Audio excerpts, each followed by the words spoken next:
Assalamu alaikum. My name is Rana Mohammad Zulkarnain.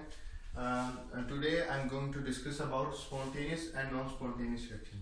सबसे पहले हम बात करते हैं कि स्पॉन्टेनियस रिएक्शन क्या होते हैं और नॉन स्पॉन्टेनियस रिएक्शन क्या होते हैं। स्पॉन्टेनियस का मतलब होता है वो काम जो खुद ब खुद हो जाए।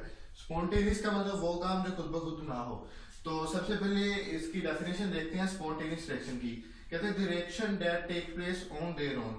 कहते हैं स्पॉन्टेनियस रिएक्शन वो होते हैं जो खुद ब खुद हो जाते हैं। तो नॉन स्पॉन्टेनियस क्या होते हैं? कहते हैं the reaction that does not take place on their own. एक रिएक्शन है वो खुद ब खुद हो जाते हैं, उसे हम स्पॉन्टेनियस रिएक्शन कहते हैं। एक रिएक्शन है जो खुद ब खुद जो जिन्हें मतलब कंटिन्यू रखने के लिए हमें कुछ ना कुछ एनर्जी सप्लाई करते रहना चाहिए, वो होते हैं नॉन स्पॉन्टेनियस रिएक्शन। यानी वो रिएक्शन जो खुद ब खुद हो रहे हैं वो स्पॉन्टेनियस, वो रिएक्शन जो खुद ब खुद नहीं हो रहे तो वो नॉन स्पॉन्टेनियस। अब स्पॉन्टेनियस रिएक्शन की कुछ प्रॉपर्टीज देख लेते हैं। फर्स्ट प्रॉपर्टी ये है कि ये यूनिडायरेक्शनल होते हैं। यूनिडायरेक्शन का क्या मतलब? यानी कि ये एक ही डायरेक्शन में होते हैं। जैसे रिएक्टेंट जो है वो डायरेक्टली प्रोडक्ट में चेंज हो रहा है। कोई होते हैं बाई डायरेक्शनल रिएक्शन जिसमें रिएक्टेंट जो है प्रोडक्ट में चेंज हो रहा होता है और प्रोडक्ट जो है रिएक्टेंट में चेंज हो रहा होता है। रिवर्सिबल भी वही होते हैं।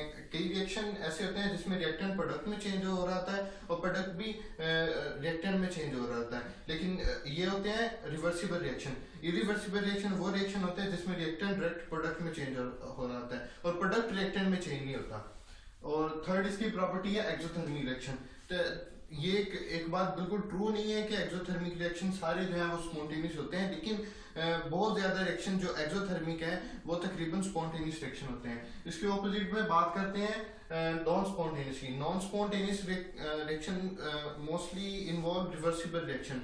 यानी नॉन स्पॉन्टेनियस रिएक्शन में तकरीबन रिवर्सिबल रिएक्शन आ जाते हैं। रिवर्सिबल रिएक्शन वो होते हैं जिनमें एक तो रिएक्शन वो जिसमें रिएक्टेंट जो है, जिस तरह रिएक्टेंट जो है वो प्रोडक्ट में चेंज हो रहा होता है, ये होता है इरिवर्सिबल रिएक्शन। लेकिन अगर प्रोडक्ट भी रिएक्टेंट में चेंज होना शुरू हो जाए तो ये होता है रिवर्सिबल रिएक्शन। ये एंडोथर्मिक होते हैं। एंडोथर्मिक रिएक्शन वो रिएक्शन होते हैं जिसको हमने एनर्जी सप्लाई करनी होती है, जो कि एनर्जी अब्सॉर्ब करते हैं। एक्सोथर्मिक रिएक्शन वो होते हैं जो कि जिसमें सिस्टम से बाहर निकलती है हीट, यानी एक्सो मतलब हीट रिलीज होती है। एंडोथर्मिक रिएक्शन वो होते हैं जिनको प्रोसेस होने के लिए एनर्जी रिक्वायर होती है। अब हम इसकी मजीद बात देख लेते हैं। कहते हैं water flow from higher to lower part, यानी वाटर का हायर पार्ट से लोअर पार्ट की तरफ आना, ये स्पॉन्टेनियस होता है। फॉर एग्जांपल हमारे घर में एक टैंकी रखी हुई है, तो अगर हमने वाटर को नीचे से ऊपर तक पहुंचाना है तो हमें एनर्जी रिक्वायर होगी।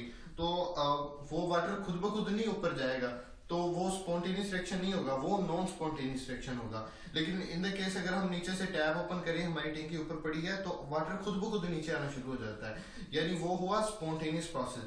यानी नीचे से जब वाटर को हम ऊपर पहुंचाएंगे तो वो नॉन स्पॉन्टेनियस प्रोसेस होगा, उसके लिए हमें मोटर वगैरह की जरूरत पड़ेगी।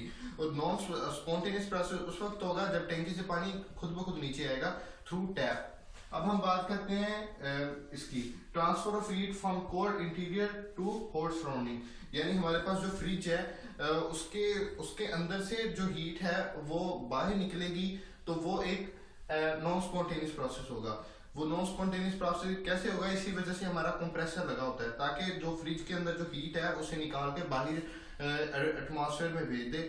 तो इसी वजह से क्योंकि कंप्रेसर लगा होता है, कंप्रेसर इलेक्ट्रिसिटी के साथ वर्क कर रहा होता है, खुद ब खुद नहीं हो रहा होता ये प्रोसेस। यानी फ्रिज से खुद ब खुद हीट निकल के बाहर नहीं जाती। फ्रिज से हीट को बाहर निकालने के लिए हमें कंप्रेसर की जरूरत होती है। कंप्रेसर को इलेक्ट्रिसिटी प्रोवाइड करते हैं। बेसिकली ये नॉन स्पॉन्टेनियस प्रोसेस है। स्पॉन्टेनियस प्रोसेस में न्यूट्रलाइजेशन रिएक्शन आते हैं। न्यूट्रलाइजेशन रिएक्शन वो रिएक्शन होते हैं जिसमें एसिड बेस के साथ मिलकर सॉल्ट और वाटर बना देता है। तो लाइक हमने सोडियम हाइड्रोक्साइड बेस है, हाइड्रोक्लोरिक एसिड के साथ रिएक्ट करके सोडियम क्लोराइड सॉल्ट बना देती है और वाटर बना देती है। कहते हैं जो न्यूट्रलाइजेशन रिएक्शन है वो स्पॉन्टेनियस रिएक्शन होते हैं। पंपिंग ऑफ वाटर अपहिल, ये वही बात है, यानी हम वाटर को जब नीचे से ऊपर तक पहुंचाएंगे तो इसके लिए हमें एनर्जी की रिक्वायर होगी।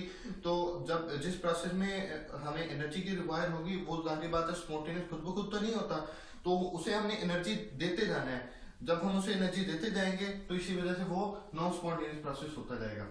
तो इसकी एक और रिएक्शन की बात करते हैं। जब हम जिंक को कॉपर सल्फेट के सॉल्यूशन में डालते हैं तो जिंक सल्फेट बनता है और कॉपर मेटल बनती है, तो ब्लू सोल्यूशन जो है डिसअपेयर हो जाता है। ये भी स्पॉन्टेनियस रिएक्शन की एक एग्जांपल है।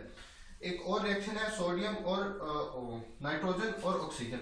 नाइट्रोजन और ऑक्सीजन अगरचे वैसे भी हमारे एटमॉस्फेयर में प्रेजेंट होते हैं, लेकिन नाइट्रोजन और ऑक्सीजन आमली हालत में रिएक्ट नहीं करते। नाइट्रोजन और ऑक्सीजन सिर्फ उसी वक्त रिएक्ट करते हैं जब इन्हें एनर्जी सप्लाई की जाती है। एनर्जी सप्लाई की जाती है in the form of thunder lightning. For example, जब हमारे पास बिजली वगैरह गरज रही होती है, तो उसके दौरान जो एनर्जी हमारे पास रिलीज होती है, तो जब थंडर स्टॉर्म होती है, तो उस वक्त ही नाइट्रोजन और ऑक्सीजन जो हमारे एटमॉस्फेयर में प्रेजेंट है वो रिएक्ट करते नाइट्रिक ऑक्साइड बना देते हैं। अगर जब वैसे भी हमारी एटमॉस्फेयर में 78% नाइट्रोजन है और ऑक्सीजन भी है, लेकिन वो रिएक्ट नहीं करती। वो रिएक्ट उसी वक्त करती है जब थंडर स्टॉर्म होता है। थंडर स्टॉर्म की एनर्जी लेके फिर ये रिएक्शन होता है। यानी कि खुद ब खुद ये रिएक्शन नहीं हो रहा, नॉर्मल एटमॉस्फेयर में प्रेजेंट है, क्यों नहीं रिएक्ट कर रही? उसी वक्त रिएक्ट कर रही है जब थंडर स्टॉर्म इसे लाइटनिंग प्रोवाइड करता है, थंडर स्टॉर्म एनर्जी प्रोवाइड करता है, फिर ये रिएक्ट करते हैं। इस वजह से ये हुआ नॉन स्पॉन्टेनियस प्रोसेस। अब हम बात करते हैं इवेपोरेशन। इवेपोरेशन जो है ये स्पॉन्टेनियस प्रोसेस है। तो ये देखते हैं हमारे पास वाटर जो है वो लिक्विड स्टेट में है। लिक्विड स्टेट से जब गैसियस स्टेट में जाएगा, इवेपोरेशन होगी। अगर से इससे प्लस 44 किलो जॉल पर मोल एनर्जी रिक्वायर्ड है, तो प्लस 44 किलो जॉल पर मोल एनर्जी रिक्वायर मतलब ये एक एंडोथर्मिक प्रोसेस है। लेकिन हमने तो कहा स्पॉन्टेनियस जो प्रोसेस है ये सारे एक्सोथर्मिक है, तो इससे ये बात समझ आती है कि सारे एक्सोथर्मिक प्रोसेस स्पॉन्टेनियस नहीं होते, कई एंडोथर्मिक प्रोसेस भी स्पॉन्टेनियस होते हैं। Like in the case of H2O, हमारे पास वाटर बाहर पड़ा हुआ है, वो कंटिन्यूसली इवेपोरेट होता रहेगा, उसे हमने कोई स्पेशल एनर्जी नहीं दे रहे, खुद ब खुद इवेपोरेट होता रहेगा। और ये इवेपोरेशन जो है ये हर किस्म के टेम्परेचर पे होती है। इसी वजह से जो इवेपोरेशन जो है ये एक स्पॉन्टेनियस प्रोसेस है। अब कोई प्रोसेस ऐसे होते हैं जिन्हें मतलब शुरू में थोड़ी सी एनर्जी देनी पड़ती है, और फिर वो जैसे प्रोसेस शुरू हो जाए वो कंटिन्यूसली जारी होता रहता है।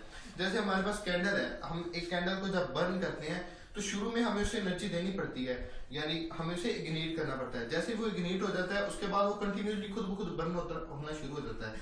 ऐसे जो प्रोसेस है ये भी स्पॉन्टेनियस प्रोसेस होते हैं। यानी कि वो प्रोसेस जिसमें शुरू में हमें थोड़ी सी एनर्जी देनी पड़े, लेकिन जब हम उसे एनर्जी दे दें उसके बाद वो खुद ब खुद होता रहे, तो वो भी प्रोसेस जो है वो स्पॉन्टेनियस प्रोसेस होते हैं। उसके बाद जो हीट है वो जब हॉट एरिया से कोल्ड एरिया की तरफ ट्रांसफर करेगी, वो खुद ब खुद ट्रांसफर होती रहेगी, उसी के लिए हमें कोई स्पेसिफिक एनर्जी नहीं देनी पड़ेगी। तो ये भी जो है ये स्पॉन्टेनियस प्रोसेस है। तो ये था हमारा आज का टॉपिक, स्पॉन्टेनियस प्रोसेस और नॉन स्पॉन्टेनियस प्रोसेस के दरमियान differentiation. Thank you for watching my video. If you like my video then don't forget to subscribe our channel. Thank you.